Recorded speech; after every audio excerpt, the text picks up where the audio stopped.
You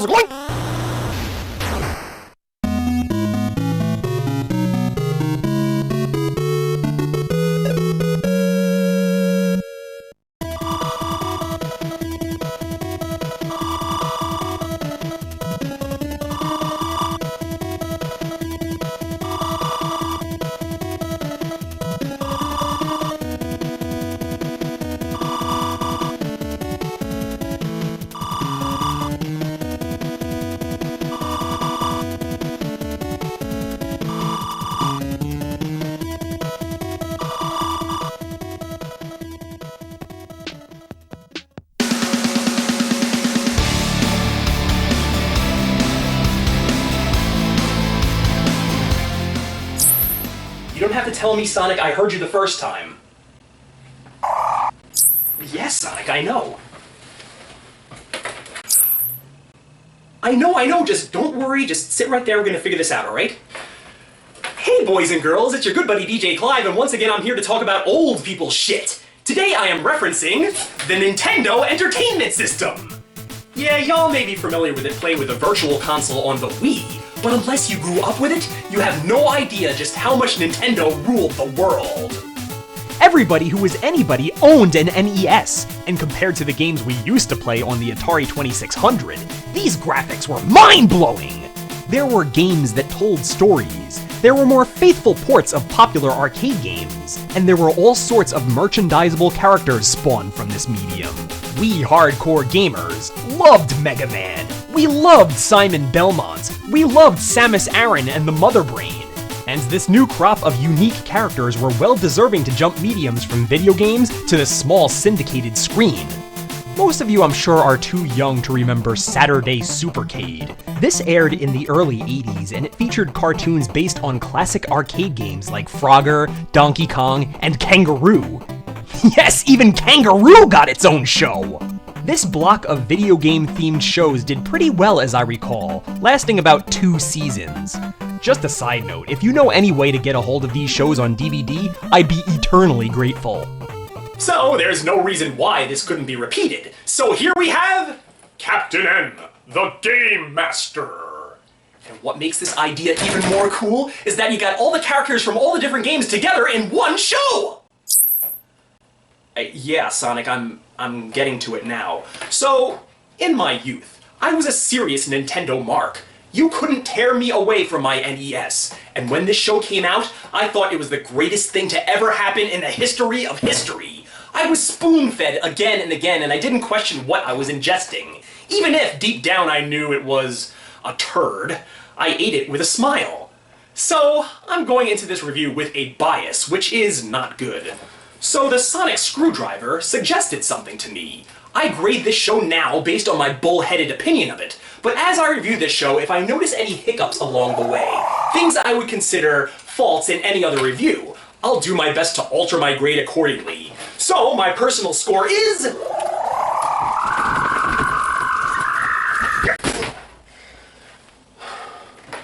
4 stars. I dock 1 point for poor characterization and bad animation. But I'm getting ahead of myself. Let's start with the premise. Kevin is a young vidiot from the real world, apparently a master of everything Nintendo. What he doesn't realize, however, is that the video game characters exist in a world within his TV screen, and it is a world in peril! Princess Lana rules over Videoland in the absence of her father, and is flanked by her loyal sentries, the arrogant Simon Belmont from Castlevania, short but stout Mega Man from Mega Man, and a shy, whiny Kid Icarus from Kid Icarus. They defended their kingdom valiantly, but the denizens of Metroid are closing in on her castle, led by the sinister Mother Brain. In a moment of desperation, Lana calls upon a gamer from the real world, Kevin, a Nintendo messiah you might say, to tip the scales in their favor. Kevin, accompanied by his sinfully ugly mutt Duke, is armed with a killer NES zapper and a D-pad controller belt with all sorts of cool powers. From Donkey Kong to Burger Time and back, Kevin, Lana, and his video game pals will chase the Mother Brain, thwarting her evil deeds and fighting for control of Videoland. Will Lana ever reunite with her father? Will Kevin ever return to reality? Will Simon get a clue? All the questions and more will be answered in Captain N, the Game Master. You talk about a basic plot. If you tasked anyone, be he an accomplished writer or an exuberant gaming child, with taking all the Nintendo characters and throwing them together into one singular plot, the idea would be carbon copy the same. It's a lot like what I previously said about the Avengers. To see all these characters we love individually come together as a group, you watch it and you're just like, wow, this is really happening. And Captain N does it one better than the Avengers. It crosses brands. Mother Brain and Kid Icarus are licensed by Nintendo. Mega Man is a property of Capcom. Simon Belmont is a property of Konami. And that's just the tip of the iceberg. Something about video game characters, it's easier to bring them together. Just look at Wreck-It Ralph. Not near the licensing nightmare Who Framed Roger Rabbit was. But yeah, this is something straight out of a child's fantasy. When a child plays with toys, he doesn't single out Glove from the Bionic Six because he doesn't belong with the Transformers. No, they all play together, and these adventures could only take place within the mind of a child. Until now. The idea of Captain N is wish fulfillment. The idea, note the emphasis there, the execution of said idea is equally important. And this is where Captain N falls down the stairs, hitting its head on every individual step along the way. No? The creative liberties here. Wow, it's like a free-for-all. If you didn't tell me first who these characters were supposed to be, I could never peg they as the beloved video game stars of my youth. I'm talking everything from the look, to the personalities, to the needless bells and whistles. They drop the ball big time here. Perhaps I should start by dissecting the characters. First, there's Kevin. He looks pretty cool. Almost too cool to be a hardcore gamer. I like the jacket and the power pad belt, but the voice. You guys aren't real. You're just so many computer bytes in my game cartridges. Wow, they're real. Ugh, you like grated sweetbread? 'Cause this voice is threshing my brain. Whoa! I would say this is the most annoying delivery ever. But wait, just you wait. They saddled him with a doggy sidekick named Duke, the obligatory side order of cute. But this dog is ghastly! Why'd they have to make him so ugly? He didn't look like that when he went into the TV! I don't even think he's the same breed! What gives? Sorry, there I go again getting all hung up on dogs. There's Princess Lana, who, at first I was a little upset they didn't go with the character from the games, but I got over that real quick. Besides, Zelda and Princess Toadstool were taken. Honestly, there's not a whole lot going on with this character. She's just a hell of a lot of fun to look at. She has the perfect voice, too. That of a young voice actress named Venus Terzo. Must be the antenna again. I'll call the repair crew. Here, let me help you with those dishes, Princess. Oh, thanks. Love the welcoming tone to that voice. There's just something uncute about it. They almost got Mega Man right.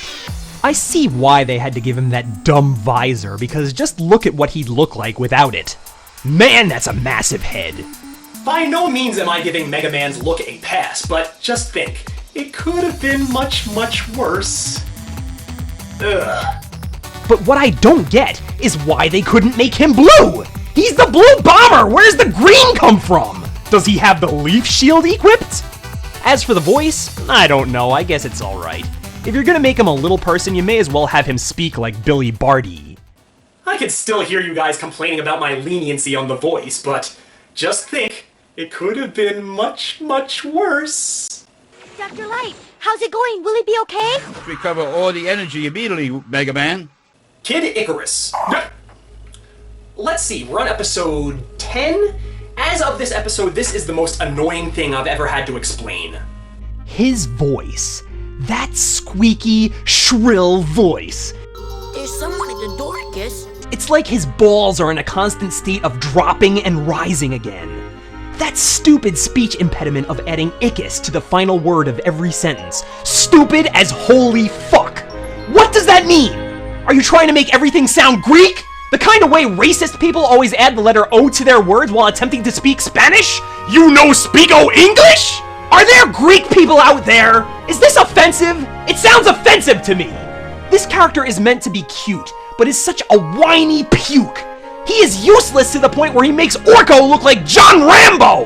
If an episode centers on Kid Icarus, you may as well be watching Yo Gabba Gabba or Bob the Builder, because it's always about how insignificant he feels, and that just because you're small in stature doesn't mean you can't be a big hero. Gag me! He shoots a bow and arrow, which is neat, but this is a kid's cartoon. You can't impale people with arrows, so he uses these trick arrows that have all these silly powers and they're all useless! Even his freaking name is wrong! The game is called Kid Icarus, but the character's name is supposed to be Pit! As in a pit stain on this entire program! He is the Black Angel of Death! I hate him! I hate him! I hate him! I hate him! Ah, I have no voice left!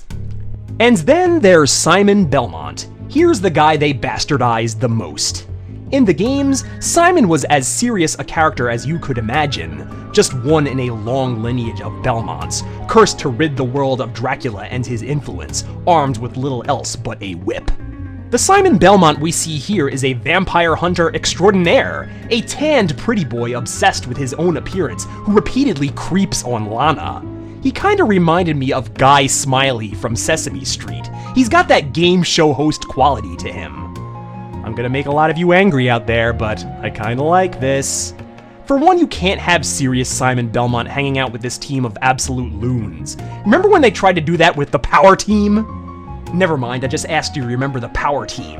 But Simon is a great personality amidst all these other characters who either have stone-boring personalities or gallstone annoying personalities. I like that one of our heroes is a villainous scoundrel in his own right. Plus, I can see things from his point of view. He spent however long trying to court Princess Lana, and then all of a sudden some schlub shows up, and boom! Cock-blocked! Hey!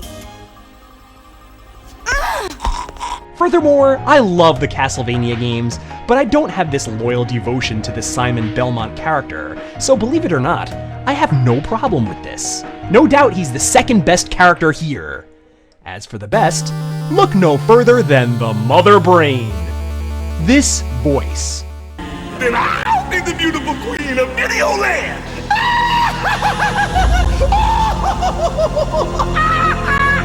What more masterful casting choice is there than Levi Stubbs, Audrey 2 himself? He has what I can only refer to as funk speak, and he dolls up his tone to the point where not only could I picture this voice coming from a woman, but I have a clear picture in my head of what that woman looks like. Makes you wonder, about the same time this show came out, there was a Little Shop of Horrors cartoon on Fox.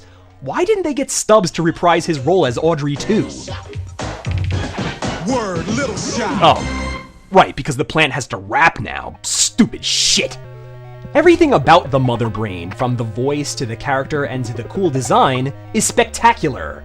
I wish this were the Mother Brain show instead, cause she is literally the reason to watch. But yeah, that's about it as far as the cast goes. Wish this team could have been a little bit larger than a quintet, you know? I would have loved to have seen Samus, Pac-Man, Rad Spencer, Little Mac, and quite possibly that guy from Hudson's Adventure Island, but only if he was voiced by Ernest Borgnine. I want to eat my meatloaf. If you don't get out of here, then by the power invested in me, I now pronounce you man and wife. Isn't that perfect? The design of Videoland is pretty cool. The Palace of Power, as they call it, is like the central hub, and all the other worlds extend outward. I like the premise, but man, the art. What the hell happened? This should be a video game wonderland. It should be overflowing with color and populated with lovable characters. I should watch this and wish I were there. But no, this place looks like a prison. It's so dark and ugly. Even the bright outdoor areas have that pond scum quality to them. I don't think I have ever seen a show with a more disgusting color palette. It's like, you ever color Easter eggs and you get down to that one egg that's cracked, so you take it and you dip it into every color, and what you get in the end is this fecal tone that's not quite black, not quite brown, not quite green. In Captain N, every color you see has a little bit of that Easter egg color mixed in there. And the character design is bad. Not just because they bear little to no resemblance to the video game characters, which they don't, but they're drawn so ugly! The things they choose to draw in detail. Look at Bayou Billy. He looks so stinky and vile. Why does he look like a sweaty, unshaven version of Popeye? As for Princess Lana's father, well, he would look okay, if not for that disgustingly warty hook nose. Why'd they have to do that? That shit's nasty! Take one guess who that's supposed to be. Yep, that's Donkey Kong. He looks like a destroyer of worlds! He's like a monkey Galactus! But if we're talking abominations of design and color, look no further than King Hippo. King Hippo was fun, wasn't he? You punched him in the stomach and his pants would fall down. He was cool looking, why change him at all? Look what they did. Ugh. Not only is he even more morbidly obese, but look at the size of those nipples! They're huge! He's got titties like an Aboriginal woman! Can they show this on TV? Look here, when he and the eggplant wizard get tied up, you can see the rope get caught in the folds of his flesh! Did they have to go to that length of detail? And why the fuck is he green? Or blue, or whatever the... The fuck color is that?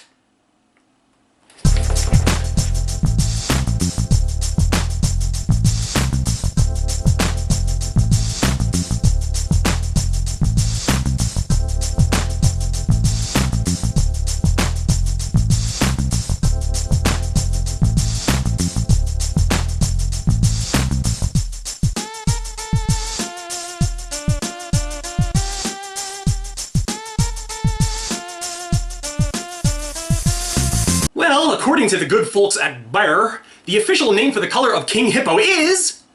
Sunstone. Alrighty, now how is the animation quality?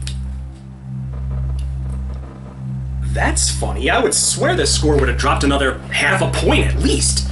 Not only does this show feature its share of poor animation, but it has a reputation for it. You can tell parts of the show were a rush job. Sometimes the animation is so limited you can count the stills as they go by. Now, and to those of you who think I dwell too much on simple things like perspective, look what happens when perspective goes wrong! When I saw that, it actually made my heart jump.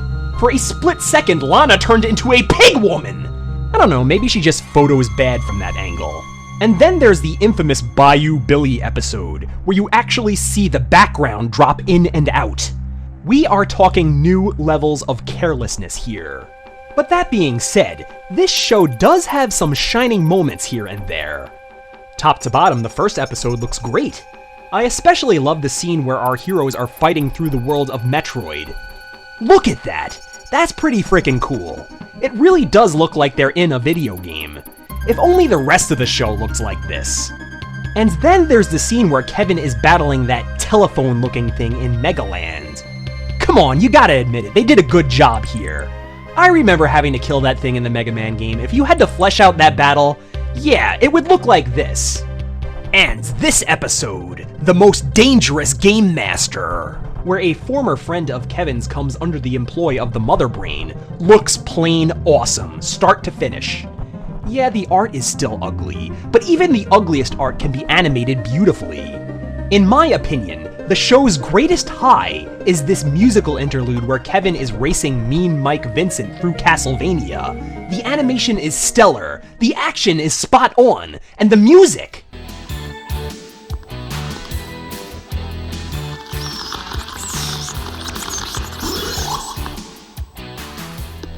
What the frick is this crap?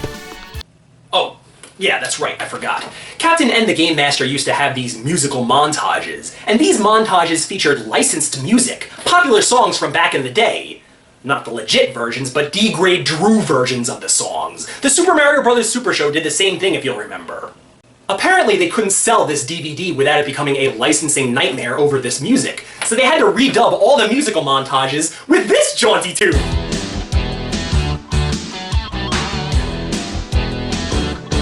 It's like choking on balls, but let me tell you, the original version of this scene had none other than Michael Jackson's Thriller. Don't believe me?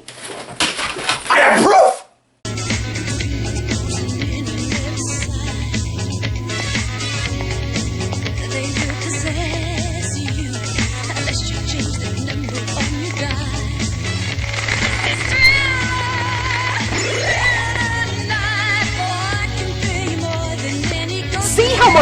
hear this now? Bargain basement version or not, this music amplifies this scene at least 10 times. Without the 80s pop music, there is literally a giant hole in every episode. And speaking of which, the music and the sound are two of Captain N's strongest qualities.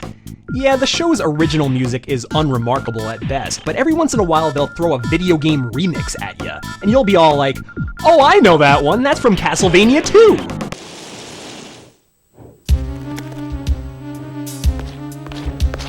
What do you think you're doing? Simon, I deserve some respect.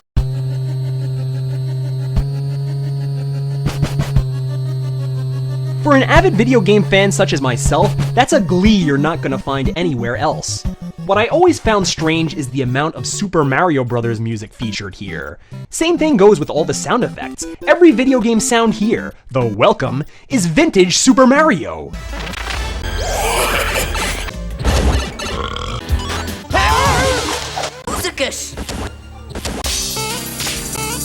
I looked around and I didn't see Mario anywhere, did you? He and Luigi are actually coming up next, right? Ah, that show.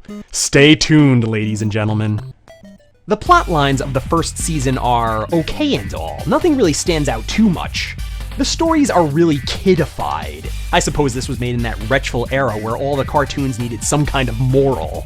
I wish more shows were like Heathcliff, where they would just do a minute-long educational bit at the end instead of sullying the entire series. You should realize you can't win with you! The second season took a pretty steep nosedive, however. It introduced Game Boy, a troublemaking robot who sounds like Dave Coulier doing Mr. Woodchuck, and that's just as annoying as it sounds. The show looked uglier than ever, and unlike that first season, it never had those shining moments. No running through Metroid, no fighting the telephone-looking thing, nothing. Instead, we get Dragon Warrior episodes. I've never played this game, and I'm glad I haven't, cause this is the most boring shit I've ever had to sit through. Dragon Lord is a red bloody piss stain on this show's rogue gallery. He is so freaking boring. Do yourself a favor, just skip the Dragon Warrior episodes. And for that matter, the Tetris episode. Yes, they made an episode out of Tetris, a puzzle game about stacking shapes in boxes with no plot or characters whatsoever. Nothing I say can explain this, just look at these images and you'll know how much it's not worth your time. The only cool moment in the second season is where Kevin and the gang travel to Hyrule and interact with characters from The Legend of Zelda. In this show, they did their share of game jumping, but it always seemed to be into D-level titles. Here, not only were they jumping into one of the greatest games ever created, but one which already had a TV show of its own. I remember this came out right about the time where the Zelda cartoon was finishing up on the Fox Kids network, and this episode was an inadvertent yet awesome send-off for these characters. I, for one, didn't mind the character design of the Legend of Zelda cartoon. I thought it looked nice and faithful to the game, but Captain N? Yes, I'm about to say this, they did it better.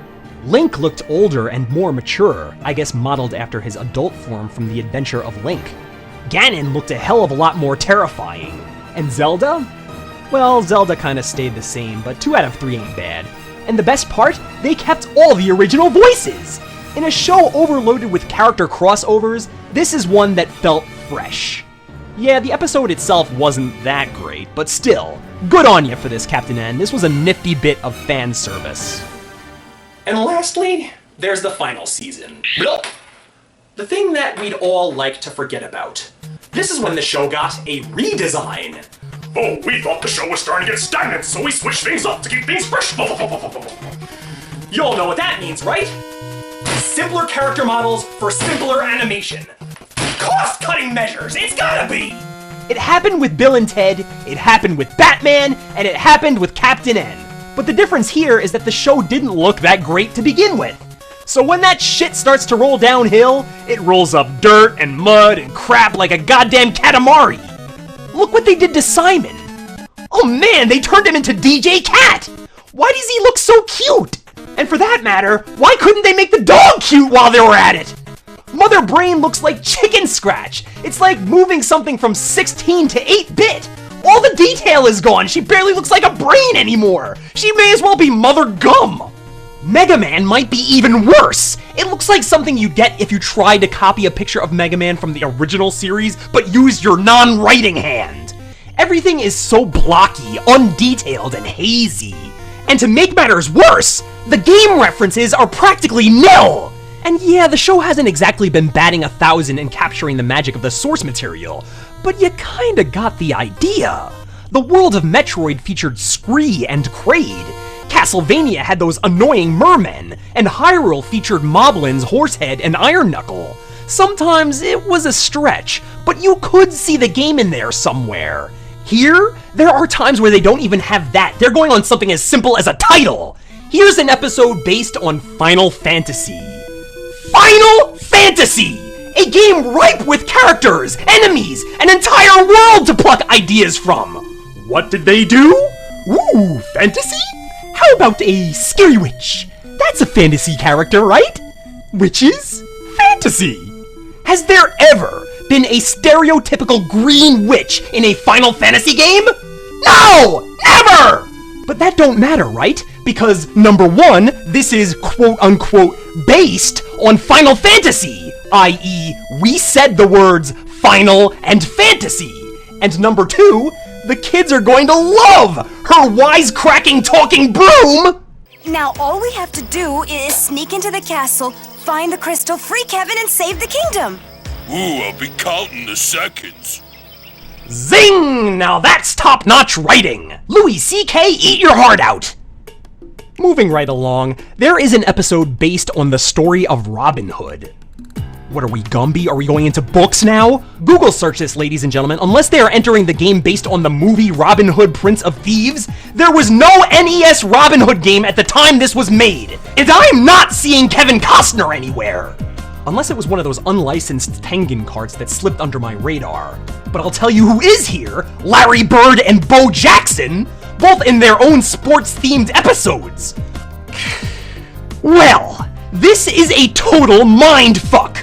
Are these the real Larry and Bo, sucked from the real world into Videoland? Or are these some strange video game representations of them? Whoever they are, their sports skills sure make they naturals in fighting off basketball cyborgs and baseball monsters. And why? Oh, why is this show so obsessed with this ugly pale blue color? Everyone looks like a Smurf deprived of oxygen. And what's this? Are they playing a video game inside a video game? Is this like the second layer of Inception? I'm gonna be lenient here and not ding the show too hard for this direction, since it was only the last season. But if the entire series were like this, I'm telling you, you'd be looking at the first ever 0-star rating. Guaranteed. So, where did we end up after all that subtraction? 2 stars. And how do I feel about that score? I'm more or less okay with it, and that's kind of weird because not only do I consider this a 4-star show, but I would put this in my personal top 10 cartoons from my youth. Towards the bottom of that list, but it's in there. This is a show I remember being excited about. From when they teased it in that awful Saved by the Bell special, to watching on a week-to-week basis super early Saturday mornings. And when I revisit this show, I am flooded by the nostalgia and reminded of that anticipation. Smiling from ear to ear whenever a new game was referenced, reveling in the slapstick antics of Simon Belmont and the Mother Brain, taking every one of those rare shining qualities and latching onto them with a death grip like I'm some kind of Metroid. But I know this show is junk. It's yet another miserably produced thing made to capitalize off a popular fad at the time, much like Laser Tag Academy, Hammerman, and that stupid Rubik's Cube cartoon. They all sucked, and I cannot allow my blind love for this show to cloud the fact that Captain N the Game Master follows in that trend. The best way for me to describe it, it's like a turd, but a deeply satisfying turd. One that hurts so good as it passes through.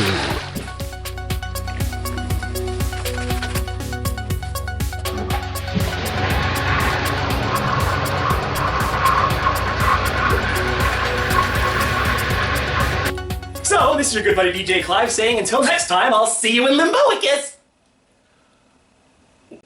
Why did I say that?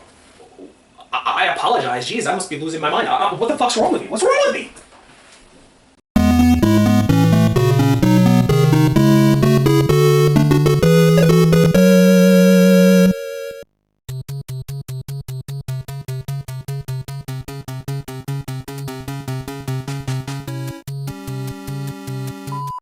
You guys, I can feel your anger about my opinions on this, but just think, it could have been much, much worse.